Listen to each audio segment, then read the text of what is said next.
이제 막내가 초등학교 2학년인가 되었을 때 얘가 하루는 학교 갔다 오더니 저한테 엄마 제 옆에 좀 잠깐 앉아보세요 그래요. 걔는 어릴 때부터 저한테 할 말이 있으면 항상 자기 옆에 앉으라 했어요.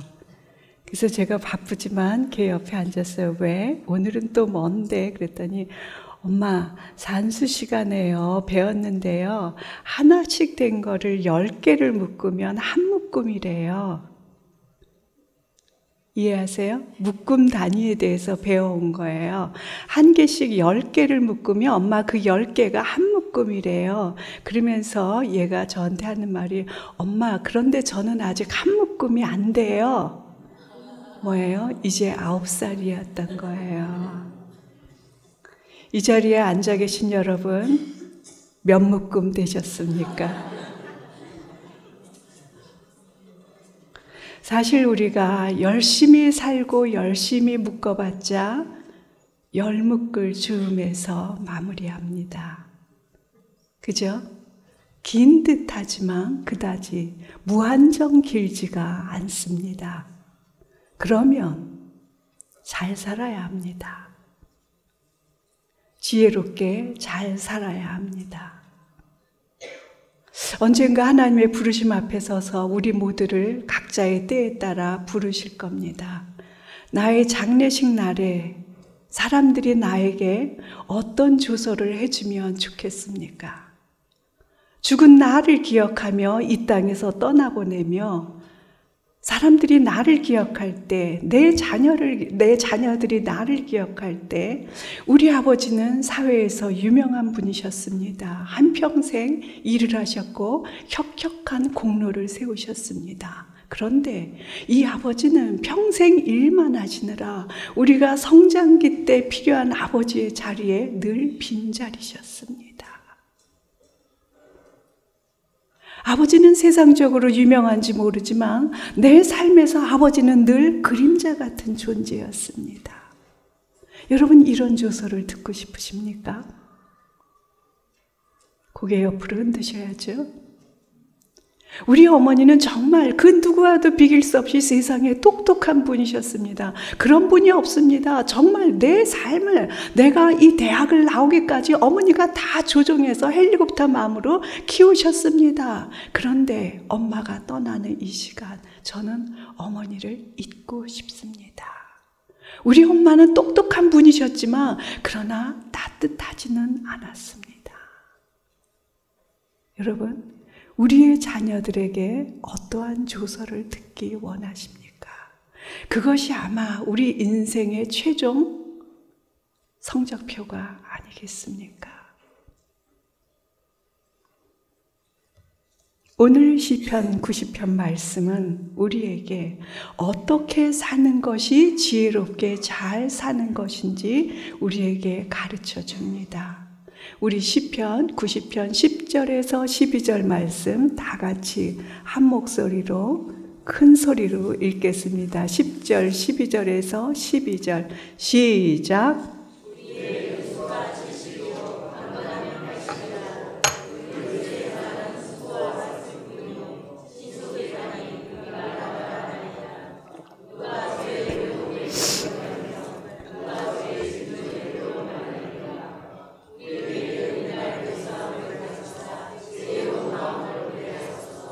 우리에게 우리 인생의 날이 몇 날 남아있는지 셀 수 있는 그 지혜의 마음을 우리에게 가르쳐 주십시오. 시편 기자가 기도하고 있는 것처럼 오늘 우리도 인생의 끝을 바라보며 지혜의 마음을 얻기를 원합니다. 여러분 지혜라는 것은 이 우주의 중심이며 창조주, 우리를 지으시고 이 지구를 지으신 창조주 하나님의 한 성품입니다. 우리가 이 세상에서 우리와 현존하시는 이 하나님과 함께 걸으며 그분을 경외하며 매일매일의 삶 속에서 그분을 닮아갈 때 우리는 지혜로워집니다. 동시에 지혜는 세월의 산물입니다. 그래서 나이 들어간다는 것은 지혜로운 사람이 되어가야 함을 우리에게 숙제로 말해주고 있습니다. 그런데 여러분, 나이 들어간다고 자동적으로 지혜로워집니까? 이거예요. 나이 들어간다고 자동적으로 지혜로워집니까? 아니요.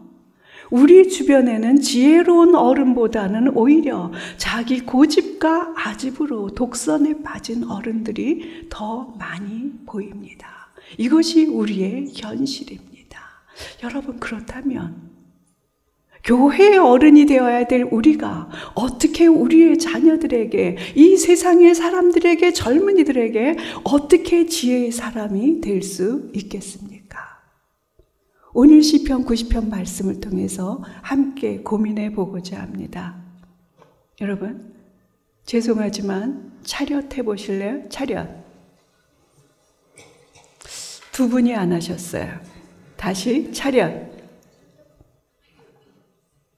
한 분이 풀으셨어요. 마지막으로 한 번만 더 차렷. 오케이. 자, 여러분, 차렷하면 자세가 달라집니다. 제가 더 잘 보이실 겁니다. 말씀이 더 잘 들릴 겁니다. 지혜의 마음으로 산다는 것은 첫 번째로 인생을 깨어서 차렷하는 자세로 살아가는 것입니다.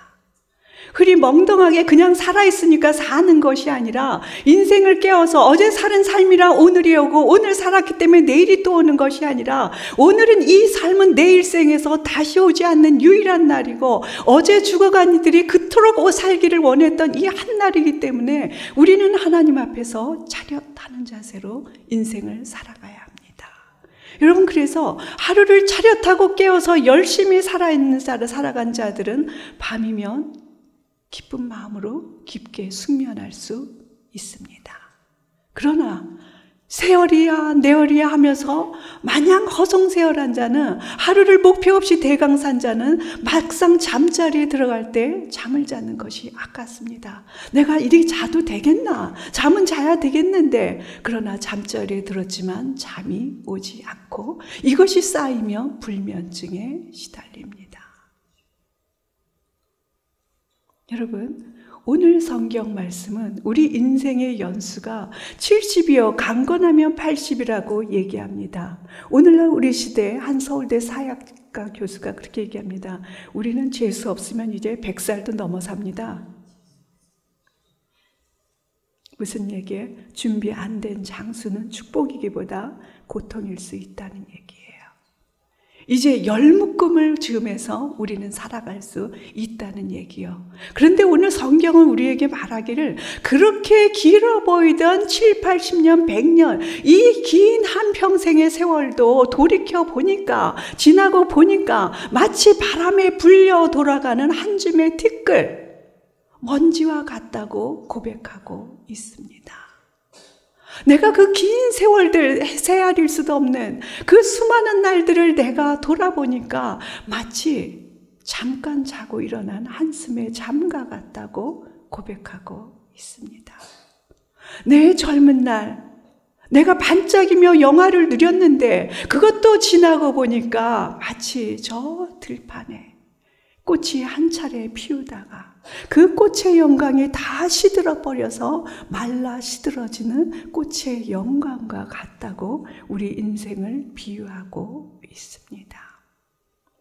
여러분, 5절 말씀에 그 긴 듯 짧은 7, 80의 세월이 수고와 슬픔 속에 순식간에 신속히 날아가고 있다고 이야기합니다.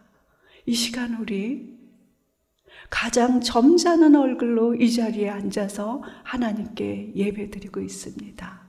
그러나 우리 저 가슴 밑바닥에는 나도 들여다보고 싶지 않은 그 수많은 수고와 분노와 슬픔들이 우리 안에 응어리져 있습니다. 여러분, 사실 우리가 살아온 세월의 무게를 달아본다면 하나님 앞에서 기뻐하며 감사하며 살아온 날들보다는 갈등하며 분노하며 번뇌하며 살아왔던 이 슬픔과 후회의 무게가 훨씬 더 클 것입니다.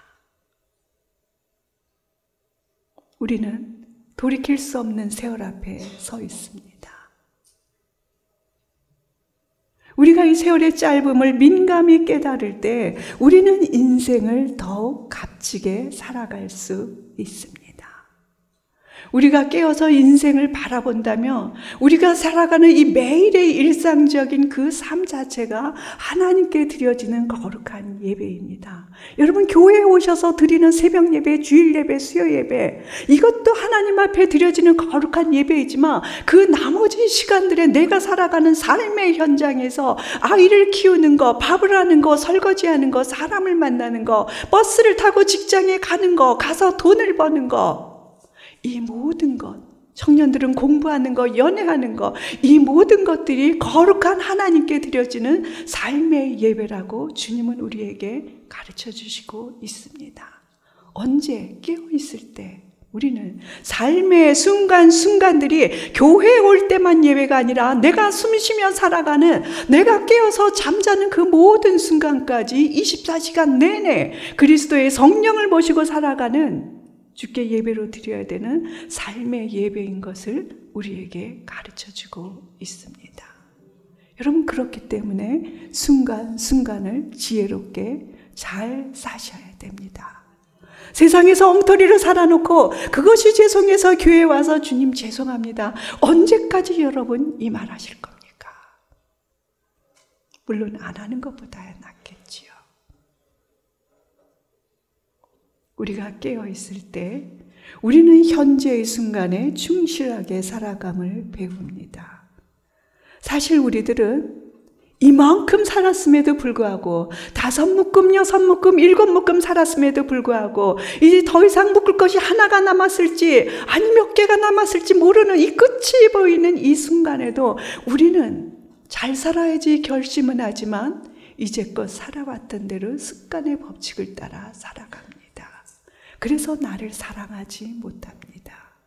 여러분, 스카이캐슬, 남자친구, 이 TV 드라마는 매주일 간절히 기다리면서, 그러나 내 인생의 드라마가 어떻게 펼쳐질지는 우리는 그다지 관심 갖지 않고 외면하고 있습니다.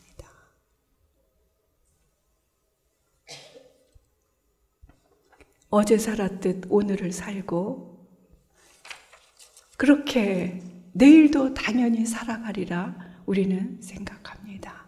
그러나 여러분, 이 자리에 앉아있는 우리 모두는 인생의 끝을 알지 못하는 시한부 인생입니다.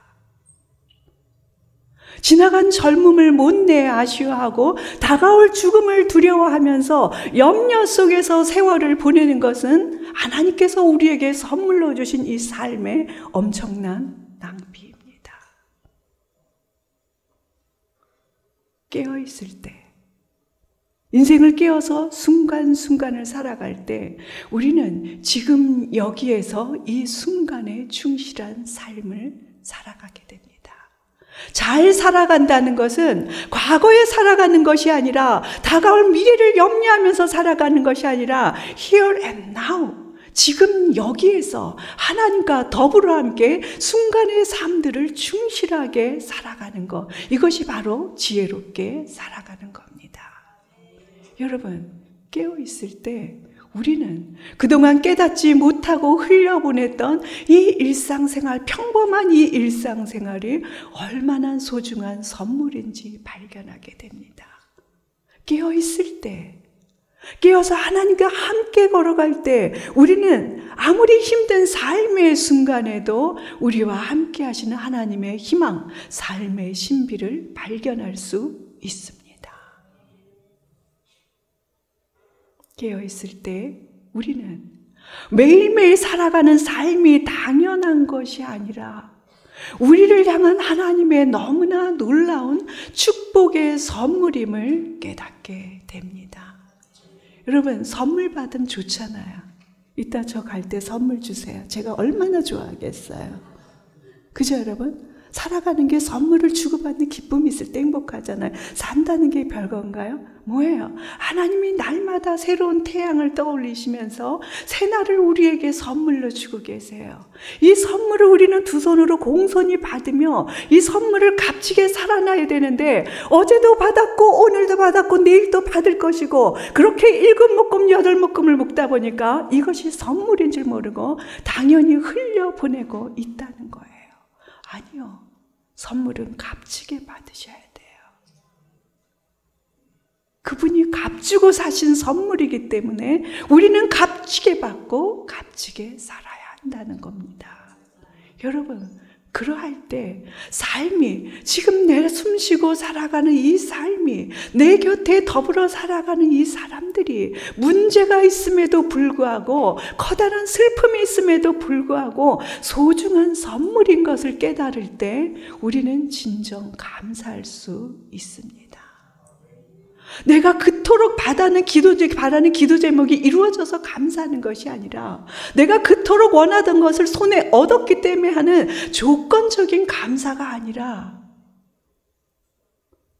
우리의 상황이 어떠함에도 불구하고 우리 삶의 한복판에 우리와 함께 서서 우리의 삶을 붙잡으시며 지탱하시며 도우시며 우리와 함께 하시는 그 하나님의, 우리 하나님의 신실하신 그 선한 목자 되심으로 인해서 우리는 오늘도 감사할 수 있습니다. 아멘입니다.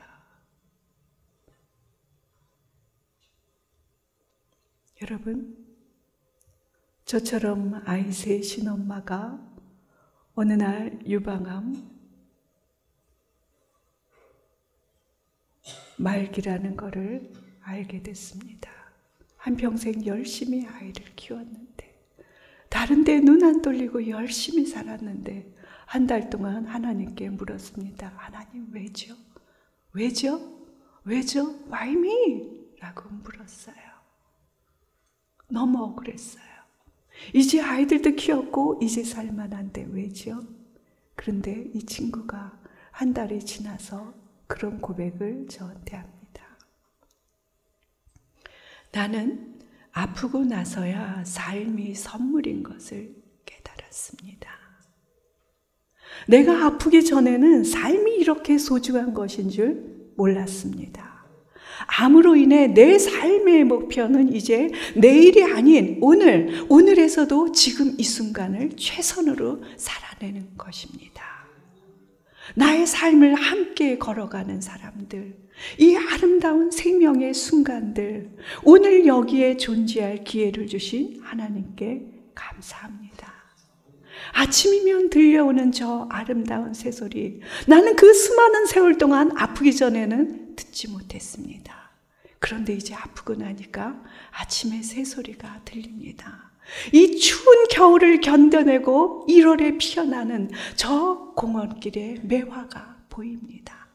하늘에 흘러가는 저 하얀 구름이 너무나 가슴 뭉클하게 다가옵니다. 막내 아이의 저 웃는 모습이 내 가슴을 디딥니다.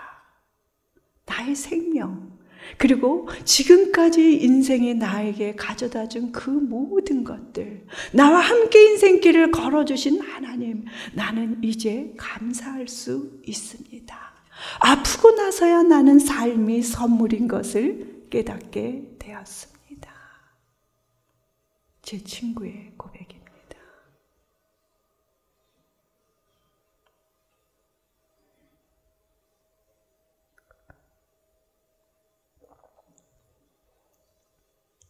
두 번째로, 지혜의 마음을 가지고 산다는 것은 우리의 후반부 인생에 대해서 세상의 안경이 아니라 하나님 나라의 안경을 끼고 다르게 살아보도록 우리에게 요청합니다. 여러분, 이 세상은 나이 들어가는 것에 대해서 굉장히 부정적으로 바라봅니다. 고통스럽게 바라봅니다. 그래서 TV의 주인공이, 드라마의 주인공이 주로 누구예요? 광고의 주인공이 주로 누구예요? 젊은 사람들이에요. 젊은 사람들이 재벌이고 다 똑똑하고 주인공입니다. 그러다 보니까 우리는 늙어가는 것에 대해서 부끄러워지고 서글퍼지고 감추고 싶어집니다.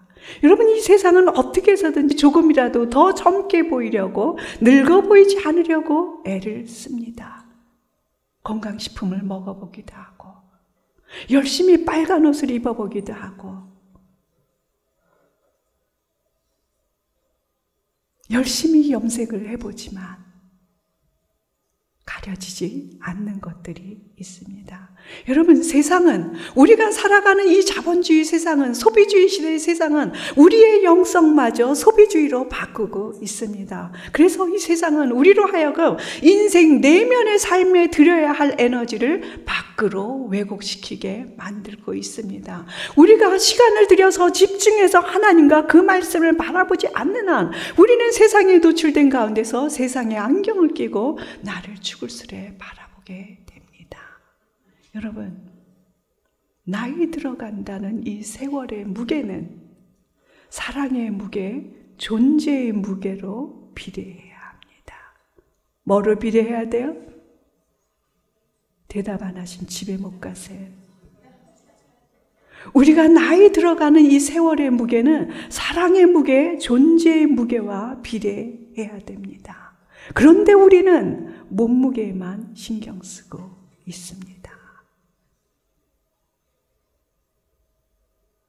여러분, 하나님께서는 우리 각자가 처한 삶의 단계를 특별한 선물로 바라보게 하십니다.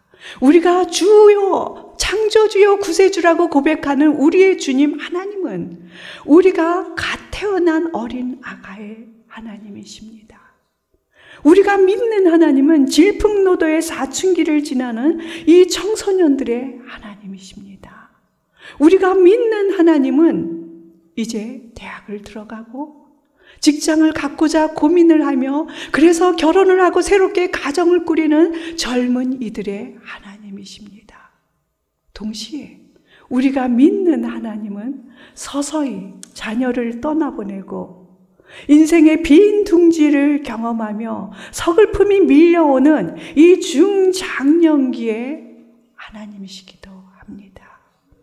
우리가 믿는 하나님은 내가 병들어서 늙고 낡아가며 병들어서 이 질병의 자리에서 뒤척일 때 죽음을 기다리는 그 어른들의 후반부 인생에 누워있는 노인들의 하나님이기도 하십니다. 여러분, 각각의 때는 각각의 그때마다 인생의 절정이며 그때마다의 아름다움을 하나님이 만드셨습니다. 그것을 보실 수 있어야 합니다. 하나님은 인생의 각 단계를 특별한 선물로 바라보시며 우리 한 사람 한 사람 모두를 예외 없는 은혜와 사랑으로 받아주십니다. 이것이 우리에게 복음입니다. 여러분, 우리가 믿는 하나님은 우리 모두에게 똑같이 해와 비를 내리시는 사랑의 하나님이십니다. 잃은 자를 찾으시고 상한 심령을 치유하시고 초대받지 못한 자를 초대하시고 나중된 자를 처음으로 인도하시는 하나님이십니다. 그래서 우리는 새 출발할 수 있습니다. 그 하나님의 은혜가 있기에 우리는 우리의 시행착오 인생에도 불구하고 다시 새롭게 일어설 수 있습니다. 여러분, 우리의 중장년기는 인생의 나머지 사반생을 지탱하는 영성의 새로운 출발점이 되셔야 합니다. 우리의 노년은 우리가 살아온 삶과 인격이 하나로 통전되는 시간대입니다. 우리의 인격이 우리가 살아온 삶을 말해준다는 거죠. 매일 아침마다 소복이 솟아나는 흰 머리카락, 점점 더 깊게 패어져가는 이 주름살, 우리 인생의 면류관이라고 말씀하고 있습니다. 여러분, 그것이 바로 우리에게 지혜의 상징입니다. 아브라함 인생에서 좋고 선한 것은 인생 후반부에 다 있었습니다. 어느 날 자식을 떠나보내고 직장을 은퇴하고 또 한평생 살을 맞대고 살아온 생애의 반려자를 먼저 떠나보내야 할 날들이 우리 앞에 있습니다. 아니, 이미 자식을 먼저 떠나보내서 가슴에 묻고 배우자를 떠나보낸 사람도 우리 중에 있습니다. 우리 모두에게 그런 이별의 날들이 다가옵니다. 왜냐하면 이 땅은, 우리가 살아가는 이 나그네 이 땅은 만남의 땅인 동시에 이별의 땅이기 때문입니다. 어떤 한 할아버지가 평소에 아내에게 고맙다, 미안하다 이 말씀 한번 제대로 표현하지 못하고 가슴에만 묻어두던 이 할아버지가 어느 날 할머니를 먼저 하늘나라 보내고 나서 쓰신 시의 한 구절입니다. 난 오늘 이 아침도 새벽 기도를 나가는 할멈이 대문을 열고 들어올 것만 같아 젖은 눈을 부비며 자꾸자꾸 대문간을 서성입니다.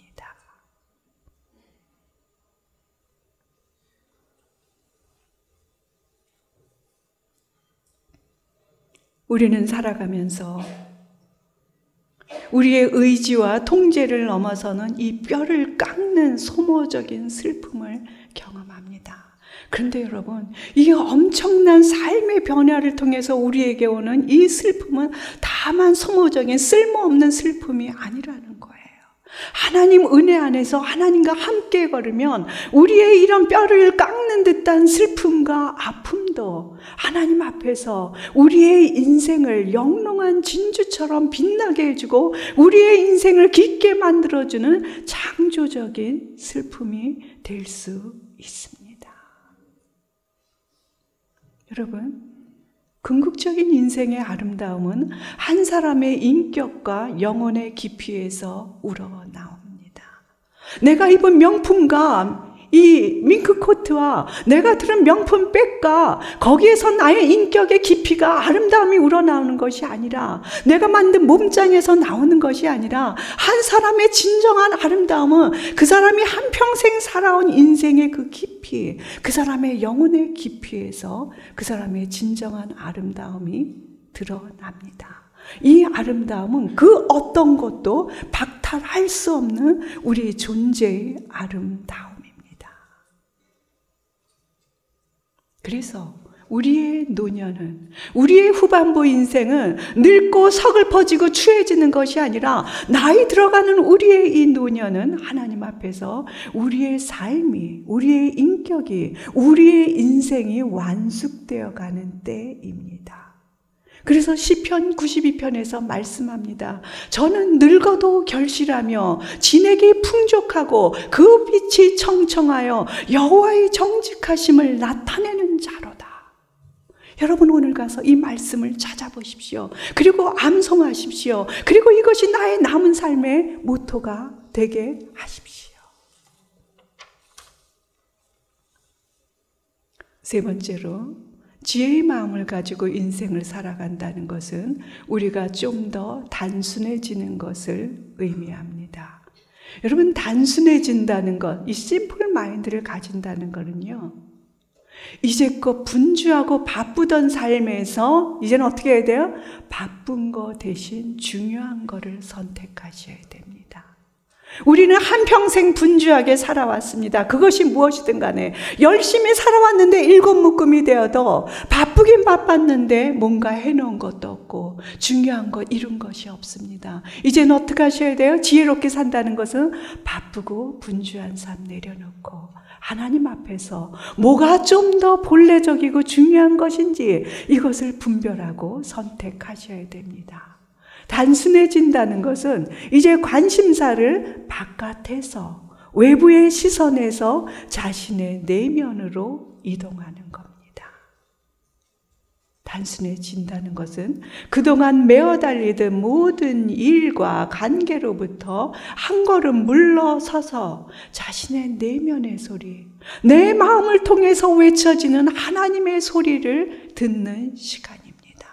여러분, 여름에 가슴에서 울려지는 그 북소리를 들으셔야 됩니다. 내 가슴을 통해서, 내 살아온 삶을 통해서, 내 자녀들을 통해서 하나님이 하시는 그 말씀을 우리는 들으셔야 됩니다. 여러분, 이 사이코 드라마를 하는데요, 한 청년이 왔어요. 30대 여자 청년이에요. 이 청년에게 그 역할이 주어졌어요. 아버지가 죽은 역할이에요. 거기에서 이 청년이 죽은 아버지한테 말을 하는 거예요. 그런데 이 청년이 갑자기 막 올라오더니 그 감독에게 하는 말이, 우리 아버지 죽으면 안 돼요. 우리 아버지 지금 죽으면 안 돼요. 내가 아버지한테 복수할 것이 얼마나 많은데, 난 하고 싶은 말 제대로 한마디 하는데 지금 우리 아버지 죽어서는 안 돼요. 난 너무 억울해서 안 돼요. 하염없이 무대에서 청년 들고 감독 들고 관객도 다 울었습니다. 여러분, 단순해진다는 것은 우리 내면에서 들려오는 이 소리, 하나님의 소리, 우리 자녀들의 소리를 들으셔야 됩니다. 단순해진다는 것은 나이와 함께 찾아오는 이 육체적인 한계를 받아들이는 시간입니다. 마음이 젊은데 몸도 젊으시던가요? 그렇지 않으니까 우리가 힘들잖아요. 여러분, 이제 나이 들어갈수록 유지비, 수선비 많이 드시죠? 그래서 관리하셔야 되는 거예요. 서서히 삐걱거리면서 고통스럽게 찾아오는 인생의 한계들, 늙고 낡아가는 건, 원하지 않지만 질병이 찾아올 때 그것마저 선물로 받아들일 수 있어야 합니다. 여러분, 그것 자체는 선물이 아닙니다. 그러나 그것마저 주님 은혜 안에서 내 삶의 한 부분으로 받아들이면 어둡지만, 포장지가 어둡고 거칠겠지만 선물이 될 수 있습니다. 그동안 건강한 날들이 선물이었다면 지금 병들어 고생하는 날들 또한 또 다른 깊이의 축복의 선물이 될 수 있습니다. 이거를 배우는 시간대가 바로 지혜의 마음을 가질 때입니다. 여러분, 우리가 단순해질 때, 이 심플 마인드를 가지고 살아갈 때 우리는 삶의 우선순위를 배우게 됩니다. 자신의 인생을 돌아보며 매달려야 할 때와 떠나 보내야 할 때를 구분할 수 있습니다. 인생의 땅거미가 내리는 이 제한된 시간에 나에게 있어서 좀 더 본래적인 것은 무엇이며 비본래적인 것은 무엇인지, 그래서 본래적인 것 앞에서 이거는 선택하고 비본래적인 것들은 이제 내려놓으면서 하나님을 얼굴과 얼굴로 맞댈 준비를 매일매일 순간순간 하셔야 됩니다. 이것이 단순하게 살아가는 겁니다. 여러분, 그래서 좀 더 중요한 것들 때문에 덜 중요한 것들 하나님 앞에 내려놓을 수 있어야 됩니다. 여러분, 까놓고 얘기합시다. 스마트폰 만지니까 스마트해지십니까? 내려놓으십시오. 하나님의 말씀을 붙잡으십시오. 세상의 소리 이제 그만 들으시고 하나님의 소리를 들어서, 그래서 세상에 대해서 우리가 휘둘리지 않고 살아가십시오.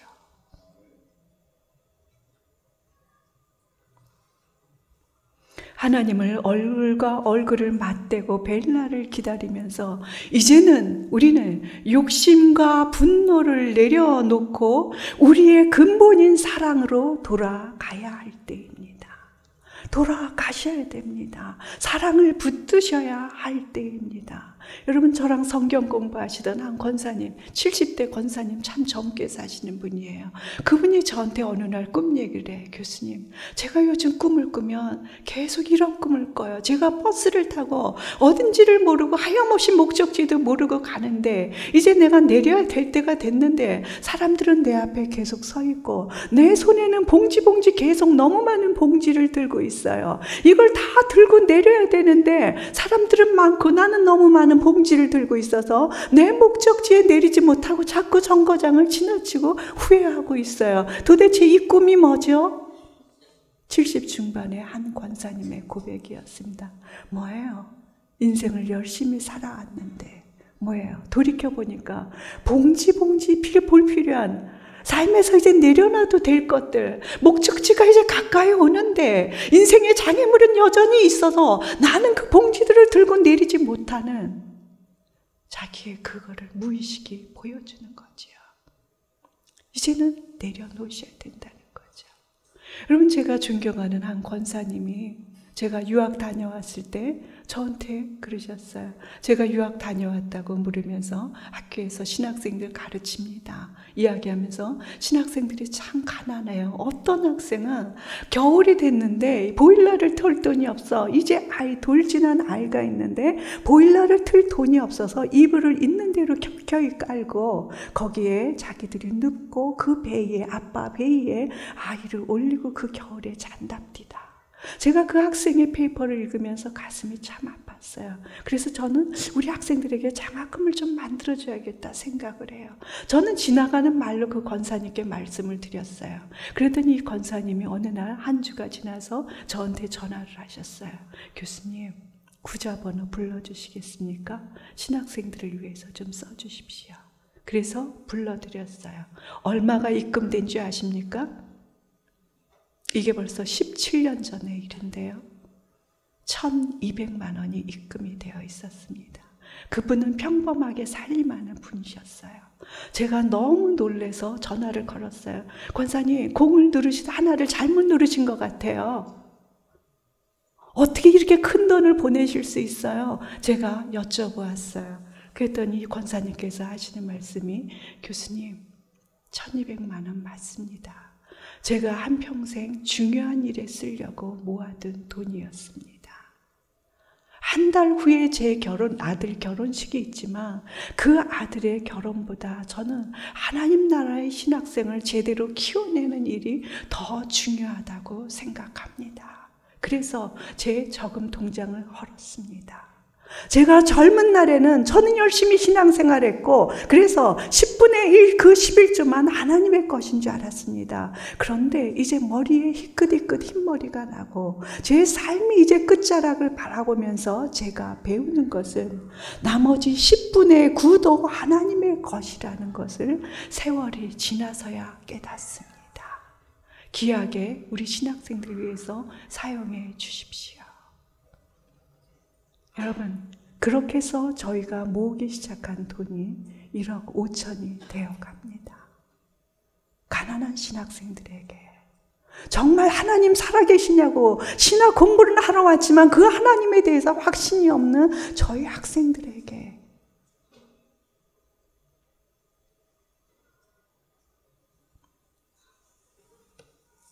여러분, 나이 들어가는 이 노년의 상징은 움켜진 손이 아니라 이렇게 내 거야 움켜진 손이 아니라 펼친 손입니다. 여러분, 손 좀 내밀어 보세요. 펼쳐서 내밀어 보세요. 두 손 다 내밀어 보세요. 믿음은 빈손입니다. 이것이 믿음이 아니라 내 거야 하고 잡는 것이 믿음이 아니라 그때 손을 펼칠 수 있는 것, 이것이 바로 믿음과 사랑의 손입니다. 여러분, 우리는 내 손에 가진 것이 없을수록 점점 더 불안해집니다. 그래서 나이 들어갈수록 불안하니까 어떻게 돼? 모든 게 하나둘씩 다 빠져나가고 불안하니까 우리는 계속 내 거야 초라하게 남은 그것들을 움켜쥡니다. 그러나 여러분, 움켜쥘수록 우리는 더 초라해집니다. 이제 어떻게 하셔야 돼요? 하나님을 바라보세요. 하나님 나라를 바라보세요. 이제껏 내 삶을 선하게 이끄신 그 하나님께서 나는 신실하지 않았지만 내 옆에 사람들은 신실하지 않았지만 그럼에도 불구하고 날마다 신실하게 내 인생길 걸어와서 함께 걸어주신 그 하나님의 신실하심을 신뢰하기에 우리는 나머지 삶도 막히며 다시 빈손될 수 있습니다. 내 가진 그것을 하나님께 오병이어의 기적을 기대하며 손 내밀 수 있습니다. 이것이 성숙한 노년의 모습입니다. 여러분, 하나님 나라에 투자하십시오. 하나님 나라와 이웃과 나보다 더 도움이 필요한 이들을 향해서 손을 펼쳐 주십시오. 그럴 때 우리는 내가 전혀 생각지 못했던 자유와 평안을, 그 기쁨을 함께 누릴 수가 있습니다. 내가 손을 펼치며 그것이 반찬 한 가지든 시간이든 그것이 10,000원짜리 한 장이든 내가 펼칠 때 우리는 더불어 넉넉하게 살아갈 수 있습니다. 내가 죽어서 아무런 의식도 없는 그 상황에서 내 옷이 누군가에게 입혀지고 불태워지고 내가 가졌던 것들이 유산으로 나누어지는 타의에 의해서 나누어지는 것이 아니라 지금 오늘부터 여러분 나누십시오.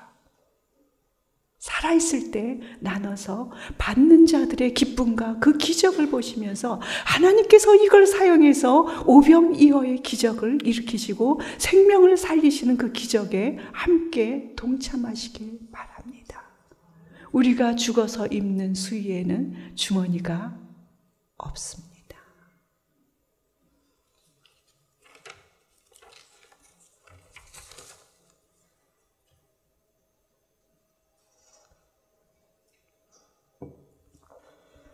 마지막으로 반가우시죠? 마지막이라 하니까 왜냐하면 이 나이 드신 분들은 오래 앉아있는 거 힘드신 거 아시거든요. 빨리 마치겠습니다. 마지막으로 우리가 지혜의 마음을 가지고 인생을 살아간다는 것은 우리로 하여금 소명에 충실한 삶을 살게 합니다. 뭐에 충실한 삶?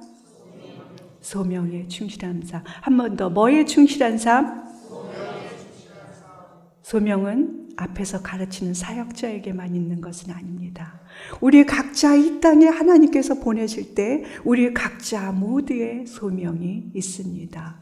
하나님께서 각 사람마다 만드신 삶의 목적이 있습니다. 여러분, 우린 누구? 하나님께로부터 부르심과 보내심을 받은 자들입니다. 즉 그래서 이 소명에 충실한 삶을 살아갈 때 우리는 인생에서 유종의 미를 거둘 수 있습니다. 얼마나 길게 살았느냐 삶의 길이의 문제가 아니라 30대, 20대에 걷어간다 할지라도 이 소명의식을 알고 있는 자는 인생을 멋있게 영향력을 남기며 죽었지만 살아있을 수 있습니다. 여러분, 소명은 우리의 인생을 아름답게 마무리하는 중요한 열쇠가 됩니다. 여러분의 소명을 알고 계십니까? 그냥 일하느라고 바쁘지 않으셨습니까? 그냥 밥하느라고 바쁘지 않으셨습니까? 그냥 사느라고 공부하느라고 바쁘지 않으셨습니까? 이제 여러분 소명을 기억하셔야 됩니다. 나를 지으시고 이 땅에 보내시고 나를 당신께로 부르신 그 하나님의 소명, 내 삶의 몫에 대해서 목적의식을 가지고 살아가셔야 됩니다. 그래야 방향 없이 그냥 사는 삶이 아니라 목표의식을 가지고 살아갈 수 있고, 그래야 오늘 하루 잠자리에 들어서도 단잠 주무실 수 있습니다. 여러분, 소명이 있을 때 우리는 생의 마지막 순간에 도달할 때까지 목적의식을 가지고 인생의 경주를 계속할 수 있습니다. 내가 계속해서 성장하고 성숙해 나갈 겁니다. 이제 우리가 어느 정도 나이도 들었고 내 경력이 어느 정도 쌓여왔기 때문에 이제 삶의 궤도에 나는 도달했어. 나는 전문가야. 누가 나한테 뭐라 하겠어? 여러분의 일에 있어서 전문가일지 몰라도, 여러분이 살림에 있어서 전문가일지 몰라도 하나님의 부름에 있어서 우리는 여전히 길 위에 서 있는 자들입니다. 여러분, 그래서 안주할 수 없습니다. 무슨 얘기예요? 우리의 인생은 아직 대부분 끝나지 않은 인생의 길 위에 서 있는 미완성의 여정에 있는 사람들입니다. 우리를 부르신 주님을 만나는 그날까지 길 위에 서 있는 사람들입니다. 우리가 돌아갈 영원한 본향을 향해서 걸어가고 있는 이 땅의 나그네들입니다. 여러분, 그렇다면 우리들은 각자의 부르심에 대해서 충실해야 됩니다. 하나님은 먼저 우리로 하여금 하나님의 일로 부르기 전에 하나님의 형상을 닮으라고 부르셨습니다. 하나님을 닮아가라고 부르셨습니다. 여러분, 교회의 직분이 중요한 게 아니라, 제가 여기서 가르치는 게 중요한 게 아니라, 여러분 하나님의 사람으로서 하나님을 닮으라 부르셨는데 한평생 동안 얼마나 하나님을 닮으셨습니까? 우리의 얼굴을 보며, 우리의 삶을 보며 우리의 자녀들이 엄마를 보니까 하나님이 보여요. 아빠를 보니까 나 예수님 믿고 싶어져요. 이렇게 얘기한다면 우리 성공 아니겠습니까?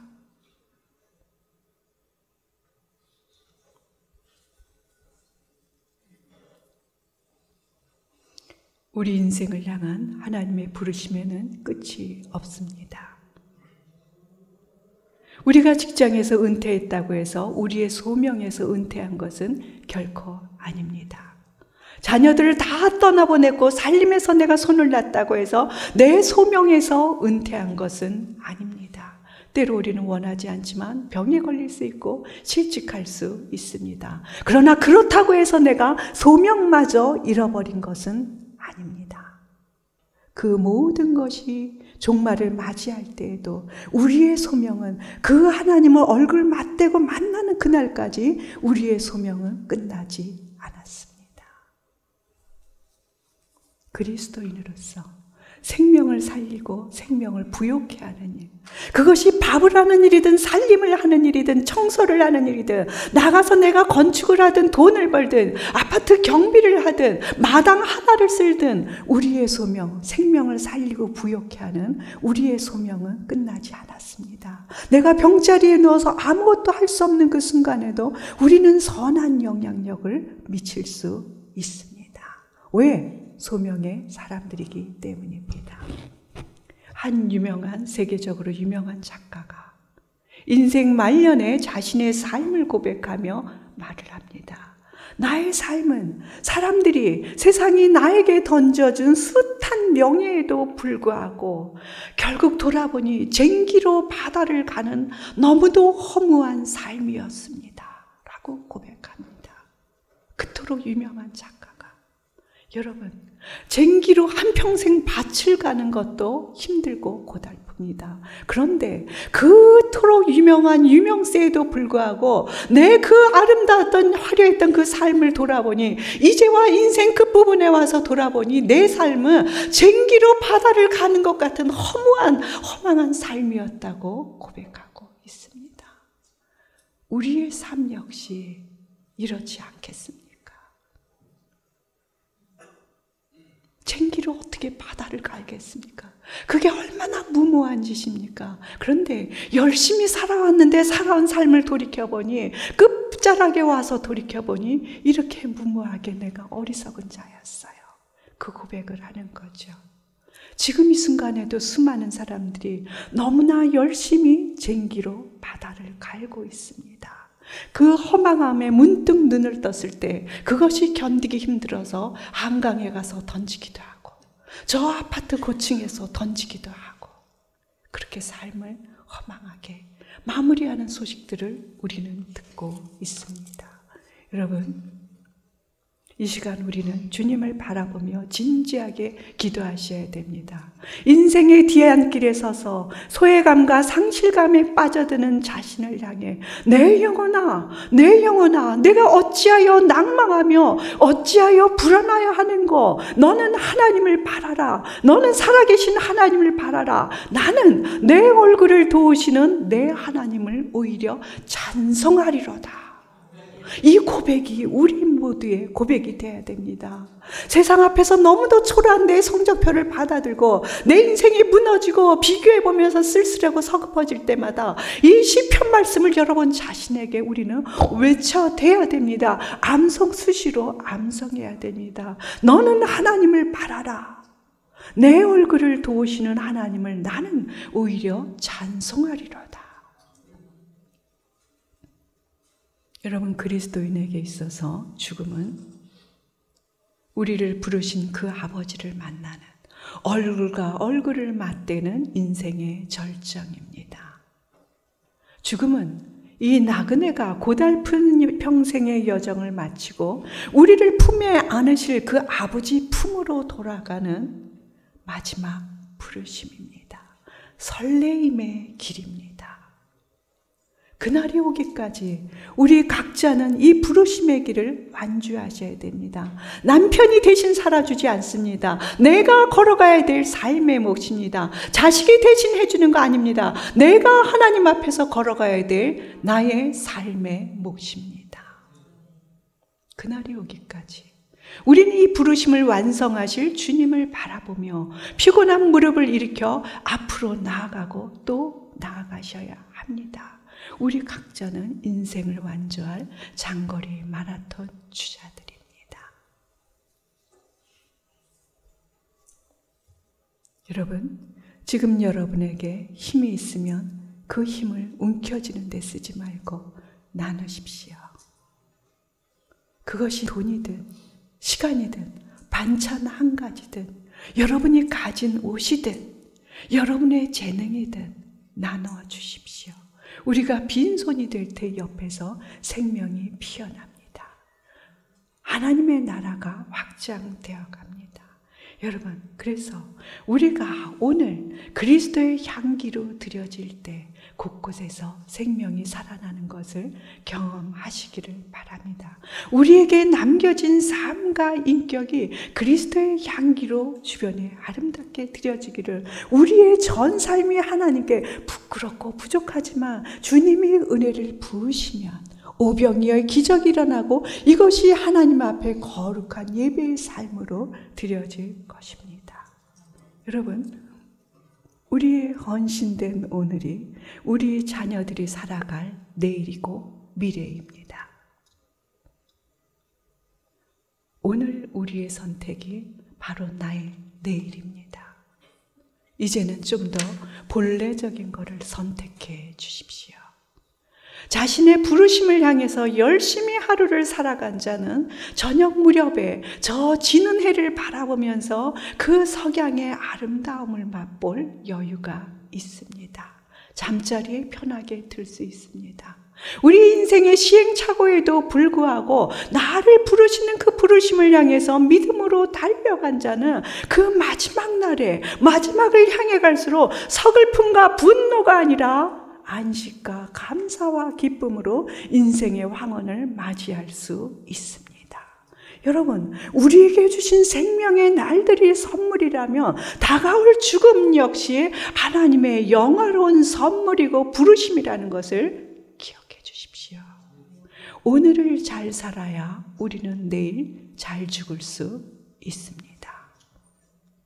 이 시간 우리를 새롭게 하시는 하나님의 은혜가 다시 넘어지고 피곤하고 상처받은 우리를 일으켜 세우셔서 이 믿음의 여정, 소망의 여정, 다시 게으름 속에서 자포자기했던 이 여정 다시 달려갈 힘을 주시길 간절히 기도드립니다. 기도하시겠습니다.